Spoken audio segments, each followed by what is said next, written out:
Hey y'all, how you doing? Welcome to my channel. If you have not been here before, please like, share, and subscribe and join my weird little tarot family. It is the month of November. We've been giving thanks every day this month on my channel at 11:11 a.m.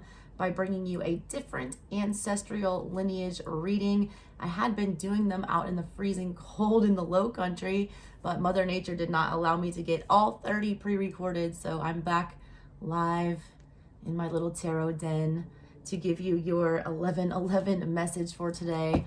The oracle I have for today, I'm actually going to do all 12 signs separate today. I have the Kali oracle here.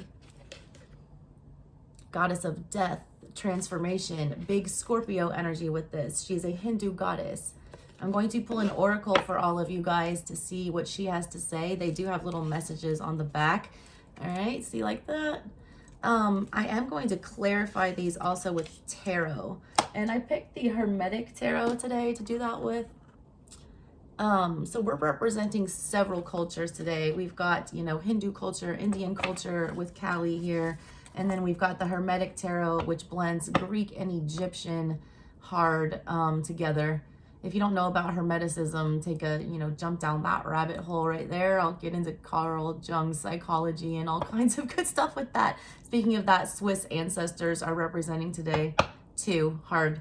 Carl Jung was a very big proponent of the Hermetic philosophies that blend together, oddly enough, the Egyptian Thoth and the Greek god Hermes.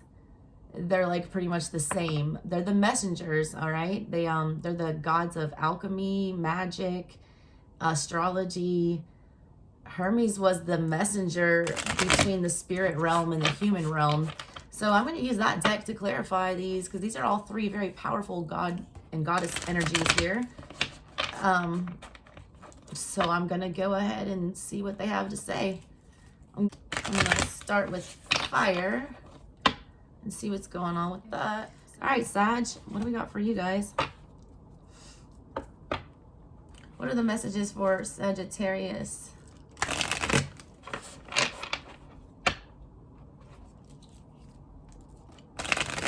Coming into their birthday season, Archers.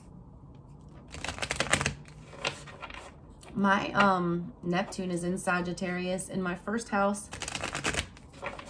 Y'all are a very intuitive sign. A lot of people don't give you credit for that. They never really give, they call the Queen of Wands the witch, and I feel like that's Sagittarian energy.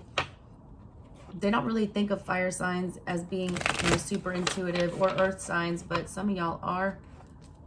I think you are the most intuitive fire sign. There's a lot of really good female Sagittarian tarot readers on YouTube, by the way. All right, there's your messages. Let's see how many you got. 1, 2, 3, 5. Oh, wow. Why? Ooh, why do these feel like these go together? These two skulls. Y'all, I'm an art reader. If you've never been to my channel before, I use, I have hundreds of decks and, tarot and oracle.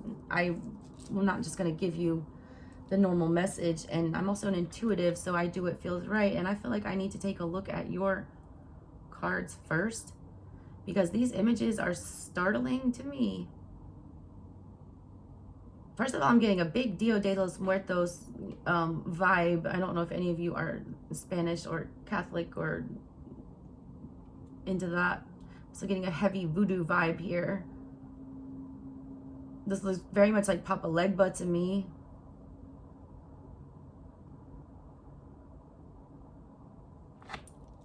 He looks very much like Papa Legba to me. Chamunda. Knowing what to allow and what to fight for or against requires wisdom. Chamunda is the fearlessness, the wisdom, the patience, and discipline required to conquer a difficult situation. Chamunda is the power to accomplish what you need and desire. She is with you now. Her presence now portends a truly exceptional breakthrough on your path. I thought this was a masculine, and it is not. That is a feminine. She carries she reminds me of the big queen from the Hoodoo Tarot. She prayed for like a masculine god to overtake her body so that she could protect her family, her tribe. This is somebody, the divine feminine, who has also mastered the divine masculine. This is heavy fire energy. This is you. You are the most evolved of the fire signs. This is you. I feel like stepping into your power. I felt Emperor energy when I was reading it. Heavy fire energy, though. It's like whatever you set your desire on, you can get it. A lot of y'all have to be careful with that, because whatever you will into existence will come into existence. I feel like she balances us out on the other side. I feel like you're torn between these two energies. I don't know why. I don't even know what this one is. Lalita Tripura Sundari. A chapter in your life is closing and will not be reopened. This will be reason for celebration. Whatever you need to release right now shall create the space for what is divinely destined for you to manifest through all her grace. You shall enjoy a change of pace and a release from intensity. Open your heart to the beginning of a golden era. Jesus, that's beautiful. This is that death energy coming in. And then this is the rebirth. They want you to have beauty under pressure, beauty under fire, grace under pressure. I feel like it's going to be needed for you guys. I'm getting you're going to be, forged in fire, tested in fire energy. Like, feel like you're walking on hot coals. You're going to have to prove yourself somehow. Stay graceful in that. Also stick with it. It's going to be hard to tough out, all right? And standing on those coals, walking through those fires, going through those tribulations. You need to summon this, masculine energy here to get through that, but you need to look like this on the outside. On the inside, you need to be raging like that. On the outside, you need to be cool as a cucumber. A lot of y'all need to be very internal with this. She looks like the high priestess on the inside, and that's her on the outside. The high priestess is filled with knowledge and bursting with things, and she's the keeper of the Akashic record. She knows everything that has been, is now, and will ever be. With all that, she's like a volcano that wants to erupt. But on the outside, she stays very silent, very calm like this. She does not give her wisdom away freely. She makes you learn it innately. She makes you feel through it. That's what you need to be doing here. There's the, first of all, there's the cards, and then there's the names on the back if you wanted to look those up. If you are a history nerd like me. I saw this reading like this, all right? And then I also saw this on the top, which looks like the lovers, like Gemini energy. That is Krishnel, all right? If you want to look that up, I'll put it up there if you guys want to read it or whatever. Screenshot it, because I'm not going to get into that one because these have been super long. But these all felt like they went together here. Do you see this? That looks like an Ace of Pentacles. First of all, it looks like 3 Pentacles to me. But that looks like the Ace of Pentacles right there in the middle of the reading. A big solid start with something. I feel like these 3 all went together for some reason. I feel like the other 2, the goddesses here, were telling me how you should be acting or what they're expecting of you. These 2 skulls, we have Durga Kalika and we have Bhairavi Yogini. It says the first one, which is this one. This is Durga Kalika. In unusually challenging situations, the ways that we have supported ourselves during more ordinary times are insufficient. We need to be open to divine inspiration, protection, and proceeding in new ways. Here is a portent of unexpected success. Unexpected success, there it is. Even if everything appears to be going against you, the tide shall turn through divine grace. Another thing about grace, grace under fire, big tides changing, big things coming. New ways are out, old ways are in. That's perfect energy for you guys to be in. You guys thrive in chaos like that. You guys are always about thinking your way out of a problem. You guys are always about new, now, next. You're not with the old. That is not you. You are not you're the grandchildren. I feel like Taurus is the grandpa and you're like the grandchildren. Like your counterpart there.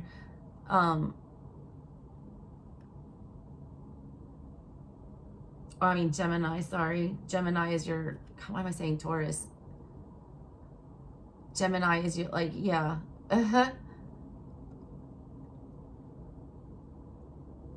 You guys are always wanting to learn. That's going to really be benefiting you. I've been sensing, all right, a lot of just in general, globally, a big, massive ending of a patriarchal society and a merge into a more motherly, forward-thinking, nurturing energy that you guys have. I feel like you guys are going to be very comfortable with all these radical changes that are coming. You're going to be able to show grace under pressure to a lot of people who are going to be panicking. I feel like you're going to have to be, you know, putting out a lot of fires. I don't know why I get that for you. You're going to be able to see people through like this new weird awakening and new era that we're all having spiritually. Y'all, like the shift away from organized religion and doctrinated stuff like that is real. Like witchcraft and paganism and non-denominational religions, things like that are on the rise.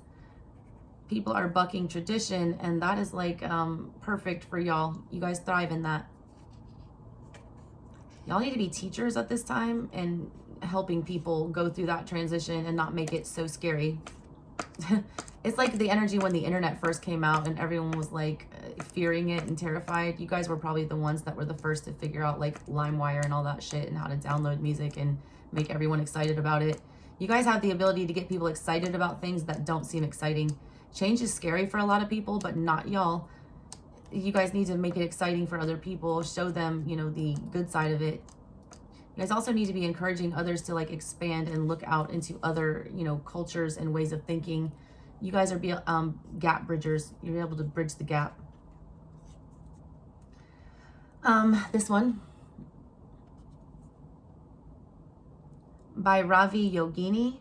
Face your fears, for it is the right time and you are ready to overcome them. You will be given the power to fulfill your heart's desires. Embrace your path with confidence. Healing is around belonging and abundance is taking place within your soul. You are spiritually protected from toxic energies. Recognize your inner divine badass and commit to your dreams with conviction. There it is.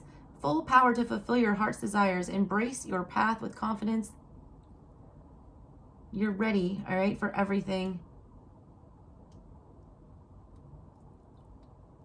It's you're being healed. Like a lot of you guys, you and Aquarians kind of get a bad rap a lot on tarot and things like that because you guys are so different and forward thinking and, you know, otherworldly. It's telling you right now that this shift in thinking is going to make you aren't going to be the radical ones. You guys are going to be the ones that make sense and can make sense of it all for everyone else.